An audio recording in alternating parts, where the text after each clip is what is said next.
Hi guys. இப்போ வந்து பார்த்திங்கன்னா நம்ம லைவில் மார்க்கெட்டில் இருக்கோம். இப்போ வந்து நீங்கள் பார்த்தீங்கன்னா தெரியும் இந்த இடத்துல மார்க்கெட் வந்து எப்படி பிஹேவ் பண்ணியிருக்கு அப்படின்ட்டு. ஸோ நான் வந்து ஹெட்ஜிங் ஸ்ட்ராட்டஜி தான் யூஸ் பண்ணியிருக்கேன். ஸ்டாப் லாஸே போடல. நீங்கள் பார்த்தீங்கனாலே தெரியும் ஸ்டாப் லாஸ் வந்து நான் போட்டிருக்க மாட்டேன். இப்போ லைவில் ட்ரேட் ஓடிட்டுருக்கு. 2500 ப்ராஃபிட்டு வந்துட்டுருக்கு. இப்போ 270 வந்து பார்த்திங்க அப்படின்னா நமக்கு லாஸில் போயிட்டுருக்கு. நிஃப்டியில் கைஸ், என்னுடைய ஸ்டாக் மார்க்கெட்டை பற்றின இவ்வளோ வருஷம் நாலேஜ் எல்லாமே வந்து ஒரு பேசிக்லேருந்து பிகினர்ஸ்க்கும் புரிகிற மாதிரி ஒரு க்யூரேட்டடாக கோர்சஸ் வந்து நான் க்ரியேட் பண்ணி போட்டிருக்கேன். நம்மளுடைய investorstamil.com அப்படிங்கிற பிளாட்ஃபார்மில் வந்து நம்மளுடைய கோர்சஸ்லாம் இருக்குது. உங்களுக்கு விருப்பம் இருந்தால் செக் பண்ணி பாருங்கள். investorstamil.comங்கிற இந்த லிங்க்கை வந்து நான் இந்த வீடியோடைய டிஸ்கிரிப்ஷன்லேயே கொடுத்துருக்கேன். நான் எடுத்திருக்கேன். இதைத்தான் நான் சொல்கிறேன். இன்றைக்கி வந்து ஸ்டாப் லாஸ் வச்சுருந்தோம் அப்படின்னா, stop loss normal stop loss வச்சுருந்தோம்னா இந்த இடத்துல பார்த்தீங்கன்னா கேண்டில் எவ்வளோ வந்து வாலட்டிலிட்டி ஜாஸ்தியாக இருக்குன்னு தெரியும். அதனால் வந்து இன்றைக்கி வந்து இப்போ மார்க்கெட் கீழே வந்துட்டு திருப்பியும் இந்த பிவோட்டில் வந்து ரிவர்சல் ஆகிருக்கு.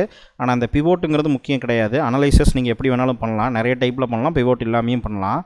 ஸோ இன்றைக்கி வந்து மார்க்கெட் வந்து டைரக்ஷன் வந்து ரிவர்ஸ் ஆகுங்கிறது தெரியும். ஆனால் இந்த இடத்துல நம்ம எந்த இடத்துல ஸ்டாப் லாஸ் வச்சாலும் சடனாக ஹிட் ஆயிரும். ஏன்னா பார்த்தீங்கனாலே தெரியும் உங்களுக்கு எந்த அளவுக்கு வந்து மார்க்கெட் வந்து வாலட்டைலாக பிஹேவ் பண்ணியிருக்குன்னு. இந்த ஒவ்வொரு கேண்டிலை பாருங்கள். இந்த கேண்டிலோடைய சைஸை பாருங்கள். ஹை லோ எவ்வளோ தூரம் போயிருக்கு பார்த்தீங்களா. நார்மல் டேஸில் நீங்கள் ட்ரெண்டு ஒரு சைடு போனாலுமே இப்போ இப்படி ட்ரெண்டு வந்து இன்க்ரீஸ் ஆகி போயிட்டுருக்கும். ஆனால் இந்த வாலட்டிலிட்டி டேஸில் என்ன ஆகும் அப்படின்னு கேட்டிங்கன்னா ட்ரெண்டு வந்து இன்க்ரீஸ் ஆகும், அதுக்கப்புறம் ரொம்ப டிக்ரீஸ் ஆகும், அதுக்கப்புறம் இன்க்ரீஸ் ஆகும், ரொம்ப டிக்ரீஸ் ஆகும். இந்த அளவுக்கு வந்து வாலட்டிலிட்டி வரும். ஸோ இதுதான் வந்து ப்ராப்ளம். அதனால் வந்து இந்த இடத்துல வந்து நமக்கு வந்து எஃபிஷியண்ட்டாக ஸ்டாப் லாஸ் வந்து வைக்க முடியாது. நான் மோஸ்ட்லி ஸ்டாப் லாஸ் வந்து வைக்க மாட்டேன். அப்போ எப்படி ரிஸ்க் மேனேஜ்மெண்ட் பண்ணுறதுன்னு கேட்டிங்கன்னா, அப்போ நம்ம வந்து இந்த ஹெட்ஜிங் ஸ்ட்ராட்டஜிஸ் தான் யூஸ் பண்ணோம். நான் வந்து சிம்பிளாக ஆப்ஷன் பையிங்லேயே ஹெட்ஜிங் யூஸ் பண்ணியிருக்கேன். இதில் வந்து அட்வான்டேஜும் இருக்குது, டிஸ்அட்வான்டேஜும் இருக்குது. டிஸ்அட்வான்டேஜ் என்னங்கிறது தெரியும் போது நம்ம ப்ராப்பராக அண்டர்ஸ்டாண்ட் பண்ணும்போது நம்ம அந்த இடத்துல அதையுமே வந்து சால்வ் பண்ணலாம். அப்போது நம்ம எஃபிஷியண்ட்டாக ட்ரேட் பண்ணலாம். இதுவே ஆப்ஷன் செல்லிங் ஹெட்ஜிங் யூஸ் பண்ணிங்கன்னா இன்னுமே எஃபிஷியண்ட்டாக ட்ரேட் பண்ணலாம். ஆனால் உங்களுக்கு வந்து கேபிட்டல் ஜாஸ்தியாக வைக்க வேண்டியது வரும். அதனால் வந்து என்னென்னா ப்ராப்பராக எப்படி ஹெட்ஜ் பண்ணுறது அப்படிங்கிறத வந்து சிம்பிளாக இன்ட்ராடே ஸ்ட்ராட்டஜியில், ஏன்னா ஆப்ஷனில் பெரிய ப்ராப்ளம் ஸ்டாப் லாஸ் வந்து அடிக்கடி ஹிட் ஆகும். அதனால் வந்து நீங்கள் அந்த ப்ராப்பரான விஷயத்துக்கு வந்து வரணும்.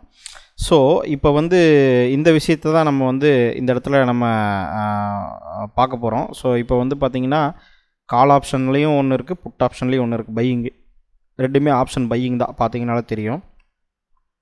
அப்போ நம்ம என்ன பண்ணியிருக்கோம் இந்த இடத்துல அப்படின்னா, ஒரு சைடில் வந்து ப்ராஃபிட் வந்திருக்கு, ஒரு சைடில் சின்ன லாஸ் வந்திருக்கு. இது எவ்வளோ லாஸ் வரும் எவ்வளோ ப்ராஃபிட் வருங்கிறத நம்ம வந்து மேனேஜ் பண்ணி தான் ஹெட்ஜிங் பொசிஷன் போட்டிருப்போம். அதனால் வந்து பிரச்சனை இல்லை.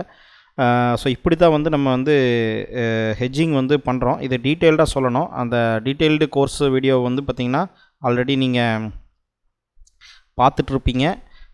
அதோடைய எண்ட் ஆஃப் த வீடியோவாக தான் இது இருக்கும்.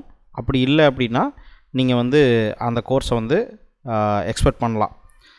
ஸோ இது மார்க்கெட்டில் வந்து ப்ராப்பரான நாலேஜ் நம்ம கெயின் பண்ணால் மட்டும்தான் நமக்கு நிறைய விஷயங்கள் தெரியும். அப்போ தான் நம்ம பணத்தை காப்பாற்ற முடியும்.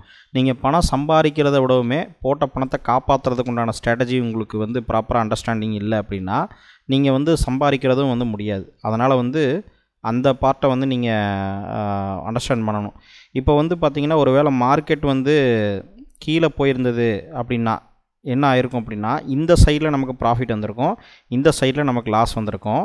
ஆனாலும் கூட அதை எப்படி எடுக்கணுங்கிறதும் ஒரு மெத்தட் இருக்குது. ஏன்னா அப்படி ப்ராஃபிட் லாஸ் வந்ததுன்னா அப்போ ஒரு சைடு டைரக்ஷன் போகும்போது நமக்கு வந்து லாஸ் தான் ஜாஸ்தியாக வரும், அப்போது ப்ராஃபிட் ரொம்ப கம்மியாக வரும். அப்போ அதை எப்படி மேனேஜ் பண்ணுறதுங்கிறதுக்கு வந்து ஒரு சர்டன் கிரிட்டிக்கல் பாயிண்ட்ஸ் இருக்குது. நீங்கள் ஆப்ஷன்ஸ் மார்க்கெட்டை பேசிக்லேருந்து அண்டர்ஸ்டாண்ட் பண்ணி கம்ப்ளீட்டாக ஸ்டடி பண்ணி ஒரு ப்ராக்டிஸ் கொண்டு வந்துருந்தீங்கன்னா மட்டும்தான் நான் இப்போ சொல்கிறதெல்லாம் புரியும். இல்லைன்னா வந்து புரியாது. ஸோ அதனால் ஆப்ஷன்ஸ் மார்க்கெட்டை வந்து ப்ராப்பராக அண்டர்ஸ்டாண்ட் பண்ணாமல் ட்ரேட் பண்ணாதீங்க. நீங்கள் ஸ்டாக் மார்க்கெட்டில் நீங்கள் வந்து ஒரு போர்ட்ஃபோலியோ லாஸே ஆனால் கூட நீங்கள் வந்து அதை கெயின் பண்ண முடியும். அதாவது வந்து அதை மேனேஜ் பண்ண முடியும் அந்த லாஸிங் டேஸில் கூட. இப்போ ரீசெண்டாக பார்த்தீங்கன்னா கிட்டத்தட்ட 2-3 மாதமாக கண்டினியூஸாக விழுந்துட்டு இருந்தது. அப்போ கூட நீங்கள் வந்து பெட்டராக வந்து ட்ரேட் பண்ண முடியும். அதாவது ப்ராஃபிட்டபுளாக கொண்டு வர முடியும். இல்லைன்னா லாஸை கம்ப்ளீட்டாக வந்து ஜீரோக்கு கொண்டு வர முடியும்.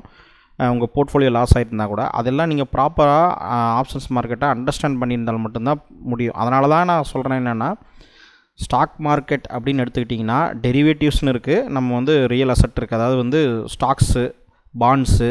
இது நம்ம ஸ்டாக் மார்க்கெட்டை பேசுறதுனால ஸ்டாக் மட்டும் பேசுவோம். ஸ்டாக் இருக்குது, அதுக்கப்புறம் ஃபியூச்சர்ஸ் அண்ட் ஆப்ஷன்ஸ் இருக்குது. இது வந்து டெரிவேட்டிவ்ஸ்னு சொல்லுவாங்க. இது எல்லாமே எப்படி ஒர்க் ஆகுது, எந்த பாயிண்டில் மீட் ஆகுது, இது ஏன் வந்து இவ்வளோ இருக்குது அப்படிங்கிறதெல்லாம் ப்ராப்பர் அண்டர்ஸ்டாண்டிங் இருந்தால்தான் உங்களால் வந்து கம்ப்ளீட்டாக ட்ரேட் பண்ண முடியும். ஸோ அதனால் வந்து ஒரு ஃபஸ்ட்டு லேர்ன் பண்ணுங்கள். லேர்ன் பண்ணுறதுக்காக ஒரு டைம் ஸ்பெண்ட் பண்ணுங்கள். ஏன்னா அந்த டைம் தான் உங்களுடைய பணத்தை வந்து நீங்கள் காப்பாற்றும்.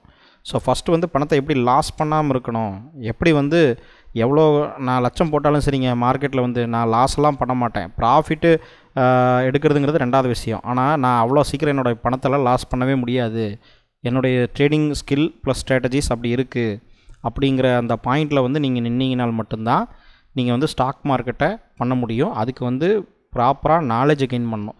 எல்லாருமே வந்து ஸ்டாக் மார்க்கெட்டில் காசு இருந்தால் எடுத்து ஜம்ப் பண்ணலான்னு ஜம்ப் பண்ணும்போது தான் பிரச்சனையே ஆரம்பிக்குது.